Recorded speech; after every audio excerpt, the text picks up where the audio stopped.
जहां भी जाओगे वहां तुम्हारा शरीर पूरी तरह से सक्रिय हो जाएगा। कोई भी भयानक से भयानक बीमारियां भी तुम्हें छू नहीं पाएंगी। केवल आयुर्वेद के इन उपायों को अपनी जिंदगी में अपनाना शुरू कर दो। वह उपाय कौन से है, वही हम आज एक रोचक कहानी के माध्यम से जानेंगे। तो चलिए शुरुआत करते हैं। हिमालय की तलहटी में रहने वाले एक आर्षि की प्रसिद्धि दूर दूर तक फैली हुई थी, क्योंकि वह लोगों के मन की शक्ति, विश्वास की शक्ति और उनकी प्राण शक्ति के दम पर बड़ी से बड़ी बीमारियों को ठीक कर दिया करता था। उन्होंने आज तक किसी भी अवसर ही यह दवा का प्रयोग नहीं किया था। वो सिर्फ लोगों की सोच, उनके दिनचर्या और कुछ आदतों में बदलाव लाकर ही उनकी बीमारियों को जड़ से खत्म कर दिया करते थे। एक सुबह उन आर्षि के पास एक बीमार व्यक्ति आया और बोला, मुनिवर, मैंने बहुत सी चिकित्सकों के चक्कर काटे, उनकी बताई दवाओं का सेवन किया, लेकिन मुझे कोई खास आराम नहीं मिला। अब तो मैं उन चिकित्सकों और उनके दवाओं से परेशान हो चुका हूं। लेकिन मेरे एक मित्र ने मुझे बताया कि आप बिना किसी दवा की इच्छा के सिर्फ मन की शक्ति के बल पर लोगों के बीमारियों को ठीक कर देते हैं। तो क्या ऐसा सच में संभव है? क्या मैं भी आपके तरीके से ठीक हो सकता हूं? व्यक्ति की यह बात सुन आर्षि मुस्कुराए और बोले, दुनिया का सबसे बड़ा चिकित्सक हमारा दिमाग है। इस शरीर में मौजूद प्राण शक्ति बड़ी से बड़ी बीमारियों को जड़ से खत्म करने की क्षमता रखता है। बस जरूरत है तो इस शक्ति को पहचानने की, उसे उचित समय देने की और कुछ नियमों का पालन करने की। बीमार व्यक्ति ने कहा, मुनिवर, आप जो भी नियम बताएंगे मैं जरूर उनका पालन करूंगा। बस आप मुझे उन नियमों के बारे में बताइए। गुरु ने कहा, इंसान का दिमाग सृष्टि की सबसे अनोखी, जबरदस्त और अद्भुत रचना है।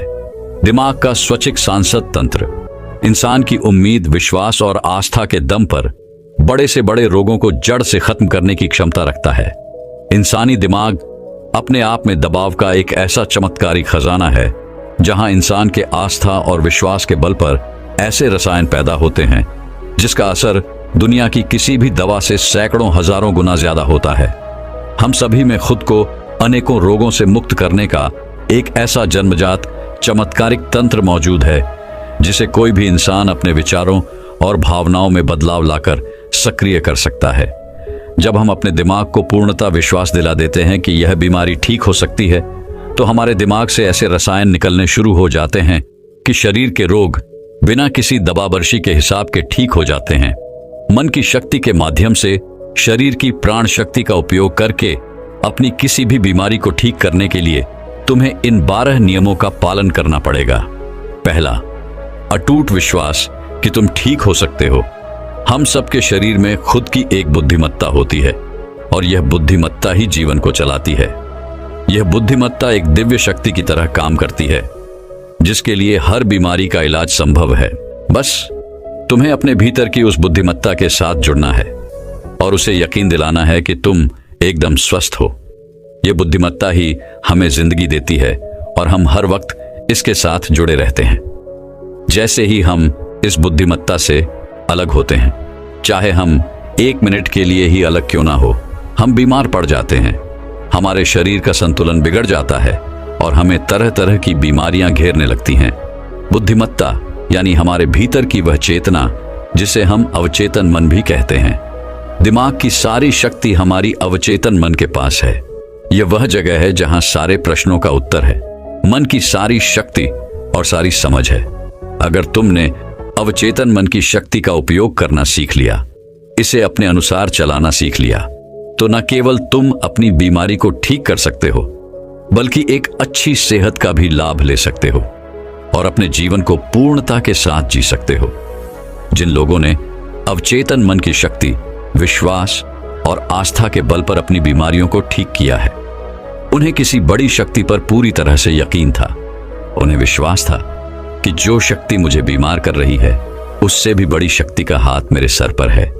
वो मेरे से जुड़ी हुई है और मेरे अंदर भी वही शक्ति, वही धारा, वही आज्ञा रही है जो कि मुझे ठीक कर रही है। जब भी हम अटूट विश्वास रखते हैं, किसी बड़ी शक्ति पर सकारात्मक नजरिया रखते हैं उसके प्रति, तो उससे हमारे दिमाग का दवाखाना सक्रिय हो जाता है। बीमारी को ठीक करने के लिए जिस रसायन की जरूरत होती है, हमारे अवचेतन मन के पास शक्ति है। उस रसायन को बनाने की, और यह रसायन ऐसे बनते हैं जो कि हमारे प्रतिरक्षा तंत्र को मजबूत करते हैं, हमारी रोगों से लड़ने की क्षमता को मजबूत करते हैं, जीवन शक्ति को प्रौढ़ बनाते हैं। तो अगर तुम्हें भी बीमारी से ठीक होना है तो सबसे पहले अटूट विश्वास रखना होगा कि तुम ठीक हो सकते हो। यह विश्वास करना होगा कि जो शक्ति तुम्हें बीमार कर सकती है, कमजोर कर सकती है, उससे भी बड़ी शक्ति तुम्हारे अंदर है, जिसकी मदद से तुम जो चाहो वह कर सकते हो। जब बीमार करने वाली शक्ति है, उससे बड़ी शक्ति ठीक करने वाली है। दूसरा, मन को शांत रखना शुरू करो।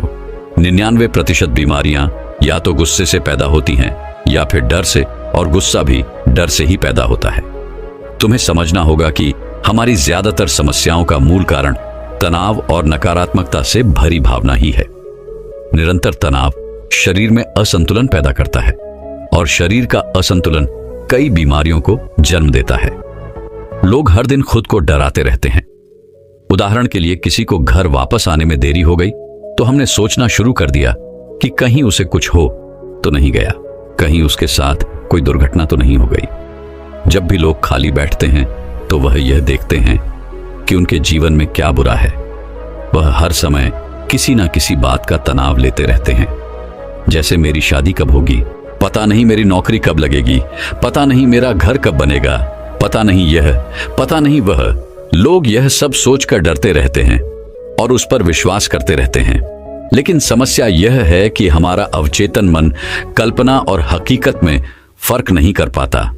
जब हम इस तरह की नकारात्मक कल्पनाएं करते हैं तो हमारा अवचेतन मन इन्हें सच मान बैठता है, और उसे लगने लगता है कि सच में एक अदृश्य तलवार उसके ऊपर लटक रही है, जो उसके स्वास्थ्य को, संबंधों को, जीवन को कभी भी बर्बाद कर सकती है। और इस तरह से हमारा अवचेतन मन हमेशा डरा डरा रहता है और शरीर के अंदर ऐसे नकारात्मक रसायन पैदा करता है जो गंभीर बीमारियों को पैदा करते हैं। अब इसका समाधान क्या है? इसका समाधान है कि खुद के प्रति नकारात्मक कहानियां बनाना बंद करो और समस्या के समाधान पर काम करना शुरू करो। इसके अलावा एक बहुत ही प्रभावी तरीका है मन को शांत करने का, मन से सारी गंदगी बाहर निकालने का। इसे करने के लिए मन में जो भी नकारात्मक विचार, गुस्सा, डर, जलन, अतीत की बुरी घटनाएं जो तुम्हें परेशान करती हैं, ऐसे सभी विचारों को एक कागज पर लिख लो। लिखने के बाद ना तो उसे खुद पढ़ो और ना ही किसी से पढ़वाओ, बस उस कागज को आग में जला दो। इससे हमारे दिमाग को यह संदेश पहुंचता है कि मेरे अंदर से नकारात्मक विचार कागज पर निकले और अब वह जलकर खत्म हो गए। इससे तुम्हारा मन एक अविश्वसनीय शांति और खुशी महसूस करेगा, और एक खुश व शांत मन वाले शरीर में कोई बीमारी रह ही नहीं सकती। आर्शी ने कहा, तीसरी बात, लोगों को माफ करना सीखो। अगर तुम्हें ठीक होना है तो सबसे पहले यह ढूंढो कि तुम्हें किस किस को माफ करना है। हम तब तक खुद को आजाद नहीं कर सकते जब तक हम अपने दिमाग से दूसरों को आजाद नहीं करते। दूसरों को आजाद करके हम किसी और को नहीं बल्कि खुद को ही आजाद करते हैं, अपने मन को आजाद करते हैं, उसे शांत करते हैं। इसलिए माफ करो और आगे बढ़ जाओ। कब तक इस बोझ को लिए जीते रहोगे? एक घर था, उस घर में एक नियम था कि कोई भी कचरा बाहर नहीं फेंका जाएगा। फिर हुआ यह कि धीरे धीरे कचरा घर में भरने लगा, घर से बदबू आने लगी, वहां कीड़े मकोड़े पैदा होने लगे और लोग धीरे धीरे वहां बीमार पड़ने लगे। यह सिर्फ उस घर की कहानी नहीं है, यह हमारे दिमाग और शरीर की भी कहानी है। हमारे दिमाग की एक आदत है कि यह हमारे साथ घटी सारी नकारात्मक घटनाओं को अपने अंदर रखता है। किसने हमको धोखा दिया, किसने हमको नीचा दिखाया, किसने हमको गाली दी, किसके साथ हमारी लड़ाई हुई, इसी तरह की सारी नकारात्मक घटनाएं हमारे दिमाग पर घूमती रहती हैं।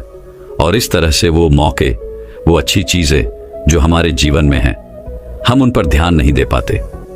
इस नकारात्मकता के कारण हम हमेशा गुस्से में, जलन में, तनाव में, घुटन में जीते रहते हैं, और 90 से 95% लोग इसी में जीवन को जीते हैं। घर में एक दिन पुराना कूड़ा हम नहीं रखते क्योंकि अगले दिन उसमें से बदबू आने लगती है, लेकिन 15-15, 20-20 साल पुरानी बातें, गुस्सा, जलन, अपमान लोग अपने दिमाग में भर के रखते हैं और फिर कहते हैं हमारी बीमारी ठीक नहीं हो रही। हम जब तक लोगों को माफ नहीं करेंगे तब तक दिमाग से वह चीजें निकलेंगे नहीं और तुम्हें लग रहा है कि वो सिर्फ एक विचार है, लेकिन वो सड़ा हुआ कचरा है जो कि अभी दिमाग से निकला नहीं और अंदर ही अंदर गंध पैदा कर रहा है। जब हम नकारात्मक सोच के साथ जीवन को जीते हैं तो हम अपने शरीर के उन रसायनों को खत्म करने लगते हैं जो हमें स्वस्थ रखते हैं, जवान रखते हैं, और हम उन रसायनों को सक्रिय कर देते हैं जो हमें बीमार करेंगे, प्रतिरक्षा तंत्र को कमजोर करेंगे और हमें परेशान रखेंगे। और इस तरह से हम खुद ही अपने अंदर बीमारियों को पैदा करना शुरू कर देते हैं। इसका समाधान क्या है? इसका समाधान है लोगों को माफ कर दो। जिसने भी अतीत में तुम्हारे साथ गलत किया है उसे दिल से माफ कर दो और तुम उसी समय से ठीक होना शुरू कर दोगे। चौथा नियम, वर्तमान में जीना शुरू करो। अगर तुम खुद को ठीक करना चाहते हो तो वर्तमान में रहना सीख लो, क्योंकि जब हम भविष्य में रहते हैं तो चिंता और तनाव से भर जाते हैं। जब अतीत में जीते हैं तो पश्चाताप से भर जाते हैं। जीवन की जो सुंदरता है वो वर्तमान के पलों को जीने में है। जितने भी लोग अपने दिमाग और शरीर में कुछ गलत चीजें लेकर बैठे हुए हैं वो वर्तमान में है ही नहीं, जी रहे हैं उस अतीत में जो 5 साल, 10 साल, 20 साल पुराना है।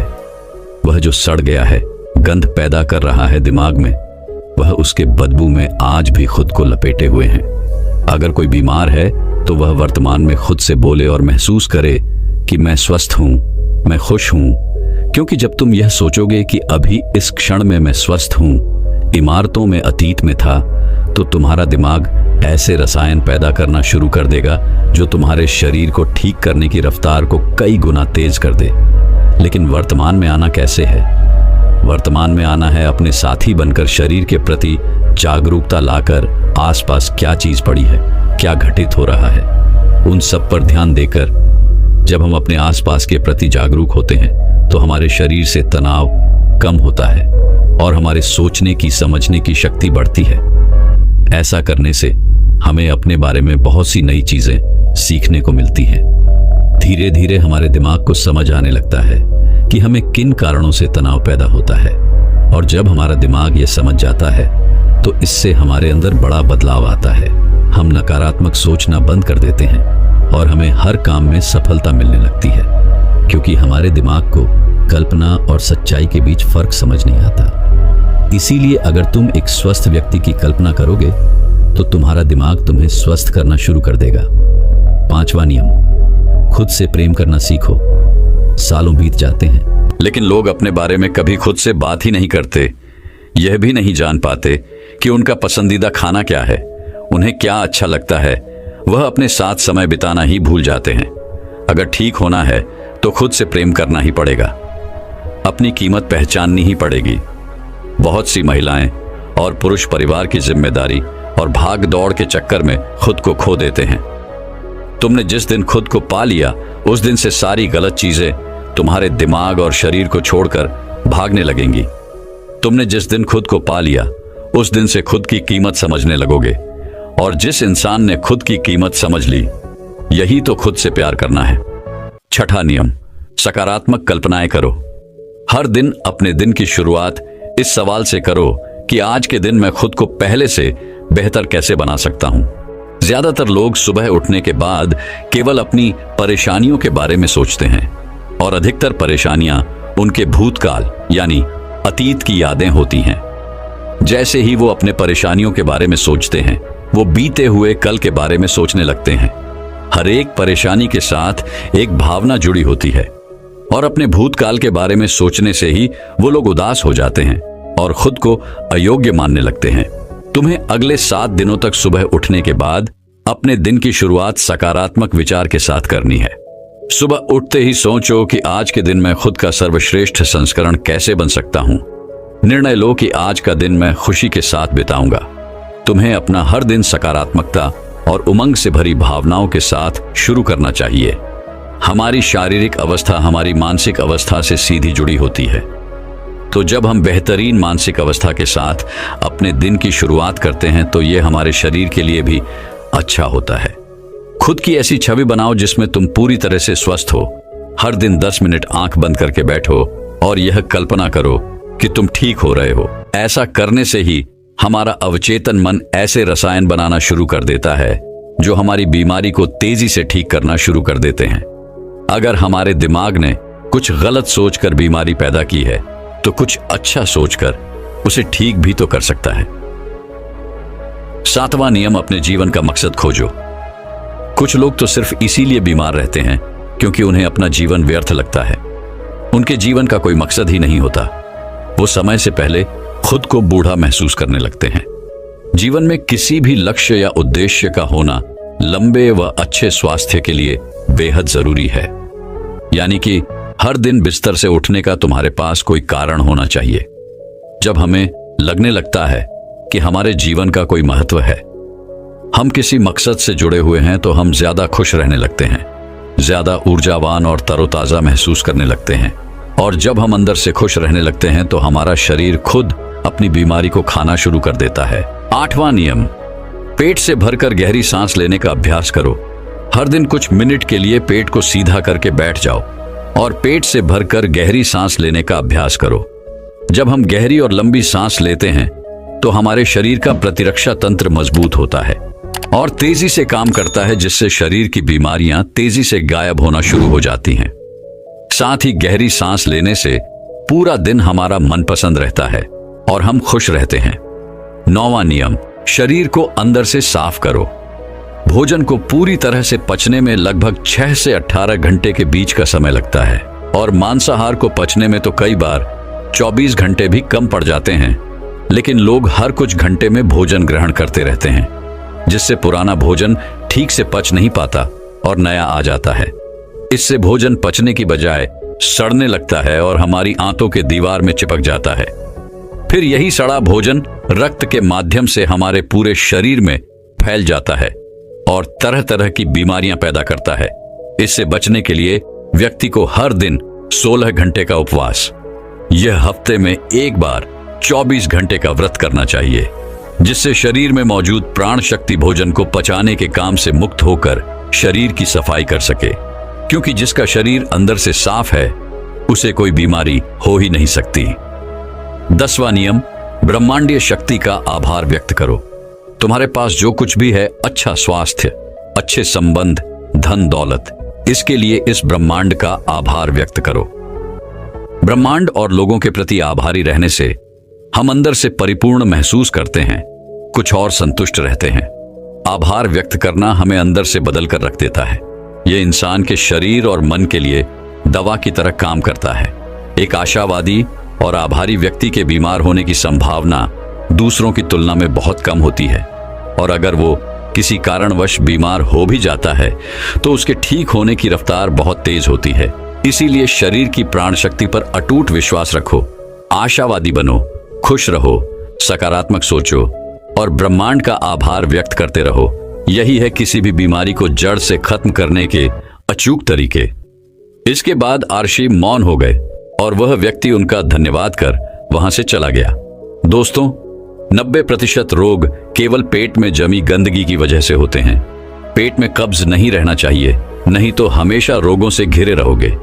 160 रोग केवल मांसाहार का सेवन करने से होते हैं। 103 रोग खाने के बाद पानी पीने से होते हैं, इसलिए भोजन के 1 घंटे पश्चात ही पानी पीना चाहिए। 80 रोग चाय पीने की वजह से होते हैं। 48 रोग एल्यूमिनियम की बर्तन या प्रेशर कुकर के खाने की वजह से होते हैं। मिट्टी के बर्तन में भोजन पकाने से पोषक तत्व 100% रहते हैं। कांसे के बर्तन में 97%, आइटाल के बर्तन में 93%, एल्यूमिनियम के बर्तन और प्रेशर कुकर में सिर्फ 13% पोषक तत्व ही रह जाते हैं। आयुर्वेद के अनुसार भोजन पकने के 48 मिनट के अंदर उसे खा लेना चाहिए, क्योंकि उसके पश्चात भोजन में तामसिक गुण आ जाते हैं। 12 घंटे के बाद खाना पशुओं के खाने लायक भी नहीं रह जाता। खाने के लिए हमेशा सेंधा नमक सर्वश्रेष्ठ होता है, उसके बाद काला नमक, सफेद नमक जहर के सामान होता है। सरसों, मूंगफली, नारियल, सूरजमुखी का तेल और देशी घी खाना चाहिए। रिफाइंड तेल और डालडा शरीर के लिए जहर के समान होते हैं। चाय, कोल्ड ड्रिंक्स और शराब के सेवन से हृदय रोग होने की संभावना बढ़ जाती है। अत्यधिक ठंडे जल, आइसक्रीम और ठंडे पदार्थों के सेवन से बड़े हद तक हृदय सिकुड़ जाता है।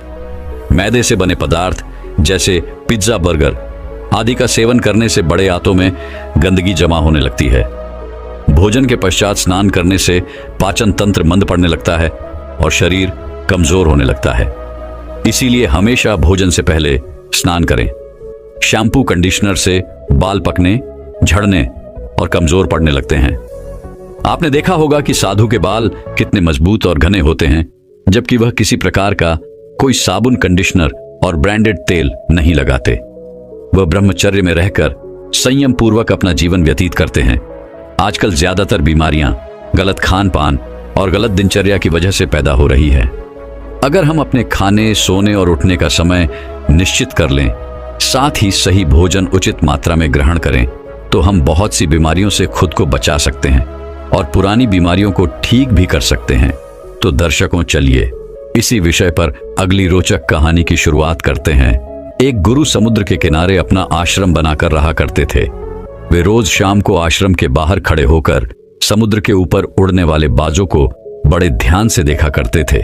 एक शाम को वो रोज की तरह समुद्र के किनारे खड़े होकर एक उड़ते हुए बाज को निहार रहे थे कि तभी उनके आश्रम के कुछ शिष्य उनके पास आकर खड़े हो गए और वह सभी भी उस उड़ते हुए बाज को निहारने लगे।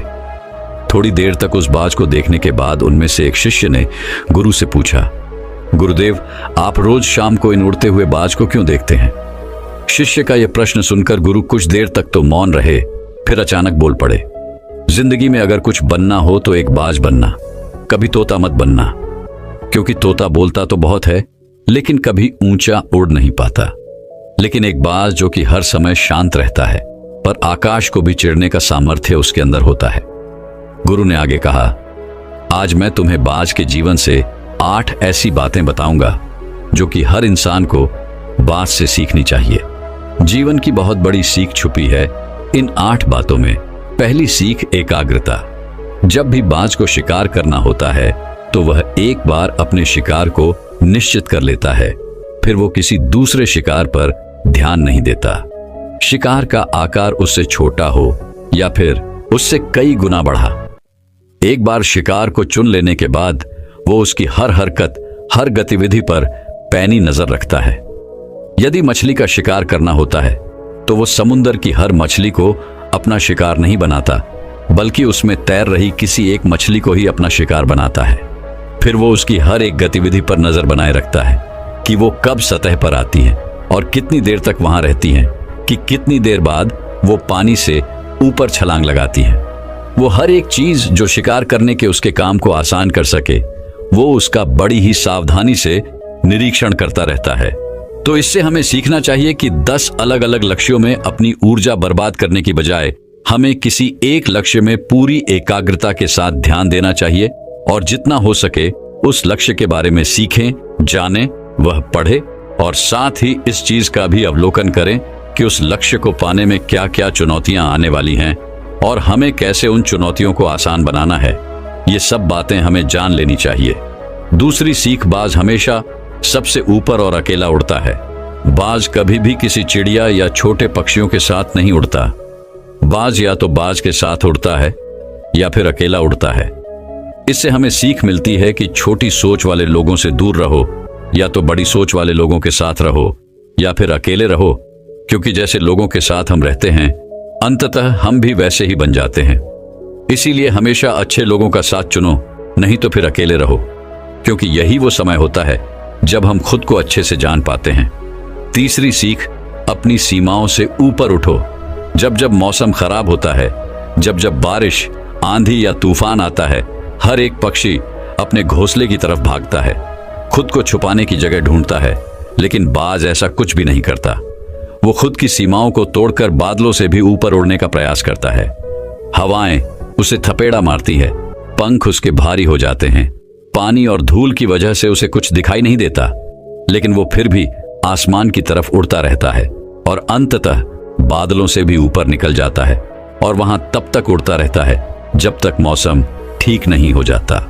बाज अपनी सीमाओं को सिर्फ इसीलिए तोड़ पाता है क्योंकि वो समस्या के आने पर उसे घबराता नहीं, उससे डर कर बचने का प्रयास नहीं करता, बल्कि एक सकारात्मक नजरिए के साथ उसका सामना करता है। इससे हमें सीख मिलती है कि जीवन में जब भी समस्याएं आएं तो तो उससे भागो मत, उनसे बचने का प्रयास मत करो, बल्कि समस्या की आंखों में आंखें डालकर तब तक उसका सामना करो जब तक कि वो समस्या पूरी तरह से समाप्त ना हो जाए। और ऐसा केवल तभी संभव है जब व्यक्ति सकारात्मक सोच, सकारात्मक नजरिए के साथ समस्याओं को देखें। गुरु ने आगे कहा, चौथी सीख, अपने आराम से बाहर निकलो। बाज कभी भी अपने घोंसले में घास के कोमल तिनके नहीं रखता, और जो तिनके कोमल होते जाते हैं उन्हें निकालकर फेंकता रहता है। वह ऐसा इसीलिए करता है ताकि उसके अंदर अपने घोंसले से बाहर निकलकर शिकार करने का जुनून चढ़ा रहे और उसके बच्चे आलसी न बने। वो लगातार घोंसले से निकलकर उड़ने का प्रयास करता है और जल्द से जल्द अपनी सुरक्षा खुद करना सीख जाता है। लेकिन दूसरी तरफ हम इंसान हैं जो बड़े बड़े लक्ष्य तो हासिल करना चाहते हैं, लेकिन साथ ही अपना आराम भी नहीं छोड़ना चाहते। हम हर दिन पूरी जद्दोजहद करते हैं अपने घर को, अपने कमरे को, अपने जीवन को और भी आरामदायक चीजों से भरने के लिए। हम हर वो काम करते हैं जिससे हमारा जीवन और भी आरामदायक हो सके। हम आराम को बहुत अहमियत देते हैं। तो बाज के जीवन की इस घटना से हमें सीख मिलती है कि अपने आराम को छोड़ो, क्योंकि जहां आराम है वहां विकास नहीं है। अपने आप को हर दिन थोड़े मुश्किल समय से गुजरने दो, क्योंकि यही चीज हमें मजबूर और जीवन में आगे बढ़ाती है। पांचवी सीख, निडरता। बाज कभी भी अपने शिकार का आकार या उसकी ताकत देखकर घबराता नहीं है और ना ही कभी उसके सामने हार मानता। वह अपनी आखिरी सांस तक उसे टक्कर देता है और उसे अपना शिकार बनाने की कोशिश करता है। इससे सीख मिलती है कि चाहे समस्या कितनी ही बड़ी, कितनी ही विशाल क्यों ना हो, उसके सामने हार मत मानो, उसका सामना करो। दुनिया के सबसे सफल लोग सबसे निडर व्यक्ति भी होते हैं। वह कभी समस्याओं से डरते नहीं, बल्कि डटकर उनका सामना करते हैं। छठी सीख, बाज कभी भी मरे हुए शिकार को नहीं खाता, वह हमेशा जिंदा शिकार करता है। इससे हमें सीख मिलती है कि हमें कभी भी अपने बीते हुए कल में नहीं जीना चाहिए। अपनी पुरानी सफलताओं या असफलताओं को अपने मन में लेकर नहीं घूमना चाहिए। हमारा जो अतीत है वह मर चुका है, अब वह कभी लौटकर नहीं आने वाला। इसलिए अपने उन मरे हुए सड़े हुए अतीत के विचारों पर ध्यान मत दो और अपनी आने वाली ताजी जिंदगी पर ध्यान लगाओ। अपने अतीत की पुरानी यादों को जो तुम्हें तंग करती है उन्हें वहीं रहने दो जहां की वह हैं। अतीत की जगह अतीत में है, उसे वर्तमान में मत लाओ, क्योंकि अगर एक बार तुम्हारा अतीत तुम्हारे वर्तमान में आ गया तो फिर तुम्हारा अतीत तुम्हें वर्तमान में कभी नहीं रहने देगा। तुम्हारे अतीत में तुम्हारे साथ चाहे कितना ही बुरा क्यों ना हुआ हो, वह अब मर चुका है। तो उस बाज की तरह बनो जो मरी हुई चीजों को कभी नहीं खाता। साथ में अकेले आगे बढ़ने का साहस हमें बाज से सीखना चाहिए। बाज हमेशा अकेला शिकार करता है। शायद उसे भी पता है कि भीड़ हौसला तो देती है मगर हमारा साहस छीन लेती है। जो अकेले अपने लक्ष्य के लिए निकल पड़ता है उससे बढ़कर शायद ही किसी और का हौसला होता है। बाज ना तो कभी किसी दूसरे बाज से सहायता लेता है और ना ही कभी किसी की सहायता करता है, अपने बच्चे की भी नहीं। जंगल के राजा शेर को भी झुंड बनाकर शिकार करते हुए देखा जा सकता है, लेकिन बाज में यही कारण है कि उसमें इतना साहस होता है कि वह जल, थल और नभ सभी जगहों पर शिकार करके अपना परचम लहरा सकता है। तो इससे यह सीख मिलती है कि कभी भी अपने लक्ष्य की प्राप्ति के लिए अकेले चलने से डरो मत। अगर बुद्ध अकेले आगे बढ़ने से डर गए होते तो आज दुनिया को ध्यान और शांति का पाठ कौन सिखाता। आठवीं और सबसे महत्वपूर्ण सीख, दर्द से भागो मत। बाज की उम्र लगभग 70 साल होती है, लेकिन 40 साल में ही उसका शरीर बूढ़ा हो जाता है। नाखून उसके पैरों में ढंसने लगते हैं, पंख उसके शरीर में चिपक जाते हैं, चोंच उसकी मुड़ जाती है, शरीर उसका भारी हो जाता है। ऐसी स्थिति में शिकार करना तो क्या, वह उड़ने की हालत में भी नहीं होता। अब उसके पास सिर्फ 2 विकल्प होते हैं। पहला, या तो वह अपनी इस अवस्था को स्वीकार कर ले और भूखा प्यासा मर जाए या किसी दूसरे जानवर का शिकार बन जाए, और दूसरा विकल्प यह होता है कि वो 6 महीने की एक बहुत ही दर्दनाक प्रक्रिया से गुजरे और खुद को फिर से पहले जैसा मजबूत बना ले। लेकिन बाज तो बाज है, वह दूसरा विकल्प ही चुनता है। इसके लिए वह खुद को एक बहुत ही ऊंचे और सुनसान पहाड़ में ले जाता है, जहां वह पहले अपनी चोंच से अपने सारे पंख खींच खींच कर उखाड़ देता है, फिर चट्टान पर पैर मार मार कर अपने पंजे तोड़ देता है उसके बाद उसी चट्टान पर अपनी चोंच को पटक पटक कर तोड़ देता है और इस लहूलुहान अवस्था में खुद को दूसरे जानवरों से छिपाता फिरता है। अगले 6 महीने तक वह इसी दर्दनाक अवस्था से गुजरता है और इंतजार करता है नई चोंच, नए पंख और नए पंजे के उगने का। 6 महीने के इस दर्द भरे समय के बाद जब उसके नए पंख, नए पंजे और नई चोंच उग जाती है, तब फिर वह अपनी नई जिंदगी शुरू करता है और निकल पड़ता है अपने शिकार पर और अगले 30 सालों तक फिर राज करता है। इससे ये सीखने को मिलता है कि समय आने पर हमें अपनी कुछ पुरानी आदतों को छोड़ना पड़ता है कुछ नया पाने के लिए। फिर चाहे उस आदत को छोड़ना कितना ही मुश्किल क्यों ना हो, उसको छोड़ने की प्रक्रिया कितनी ही दर्दनाक क्यों ना हो, चीजें जो हमारे लिए बोझ हैं, जो हमें पीछे खींचती हैं, जिनका हमारे जीवन में कोई काम नहीं, उन्हें छोड़ देना ही अच्छा है। गुरु ने आगे कहा तो यह थी, बात से सीखने वाली वो 8 बातें जो जिंदगी भर तुम्हारे काम आएंगी। शिष्य ने कहा, गुरुदेव, हमने तो कभी सोचा ही नहीं था कि बाज जैसे पक्षी से भी इतना कुछ सीखा जा सकता है। इसके बाद सभी शिष्यों ने गुरु को धन्यवाद किया और अपने अपने काम पर लौट गए। दोस्तों, मैं उम्मीद करता हूं कि यह कहानी सुनने से आपके जीवन में अच्छे बदलाव आए होंगे। आपको इस वीडियो से क्या सीखने मिला, ये कमेंट करके जरूर बताएं और अपने परिवार, दोस्तों या आपके करीबी इंसान के साथ ये कहानी शेयर करके उन्हें भी इस ज्ञान से परिचित करवाएं। बाकी अगर आपको यह वीडियो दिल से अच्छी लगी हो तभी इस वीडियो को लाइक कर देना और आपने अब तक इस चैनल को सब्सक्राइब ना किया हो तो चैनल को सब्सक्राइब भी जरूर कर देना।